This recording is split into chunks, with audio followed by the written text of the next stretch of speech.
Details చూద్దాం. దక్షిణ తెలంగాణను నాశనం చేసింది అప్పటి కేసీఆర్ ప్రభుత్వమేనని ఆరోపించారు మంత్రి కోమటిరెడ్డి వెంకటరెడ్డి. గత ప్రభుత్వం సీఎం జగన్ వద్ద మోకరిల్లి కృష్ణా గోదావరి నీళ్లను ఆంధ్రాకు తరలించారని ధ్వజమెత్తారు.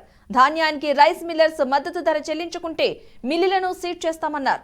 మిర్యాలగూడలో మీడియాతో మాట్లాడిన ఆయన, ఇది ప్రజా ప్రభుత్వమని, రైతులకు అన్యాయం జరిగితే సహించేది లేదని అన్నారు. ప్రభుత్వం మిమ్మల్ని అన్ని రకాలుగా ఆదుకున్నప్పుడు రైతులకు మేలు చేయడానికి ప్రయత్నం చేయాలని హితో పలికారు.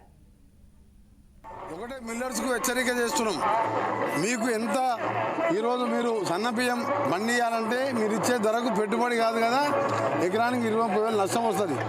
దయచేసి ప్రభుత్వంలో ఒక సీనియర్ మంత్రిగా చెప్తున్నాం, మీరు అన్యాయం చేసినట్టయితే తప్పకుండా ప్రభుత్వం చూసుకుంటూ ఊరుకోదు.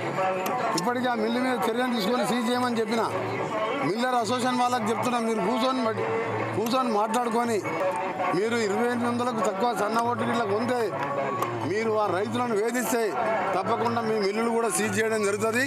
ప్రభుత్వం దానికి వేరే ఆల్టర్నేట్ పద్ధతులు ఉండే అవసరం ఉంటే ప్రభుత్వమే కొనుగోలు చేస్తే తప్ప ప్రభుత్వం కళ్ళు మూసుకొని కూర్చోదు. ఇది రైతు ప్రభుత్వం. ఇది మొదట ఉచిత కరెంటు పెట్టిందే కాంగ్రెస్ పార్టీ ప్రభుత్వం. ఇవాళ కరువు వచ్చిందని నిన్న మొన్న మినిస్టర్లు హరీష్ రావు లాంటి వారి 10 ఏళ్ళు మినిస్టర్గా ఉన్నోళ్ళు, మీరు 10 ఏళ్ళు పాపాలు చేస్తే ఆ పాపాల పుణ్యమే ఇవాళ కరువు. ఒక్క మంచి పని చేయరైతురి.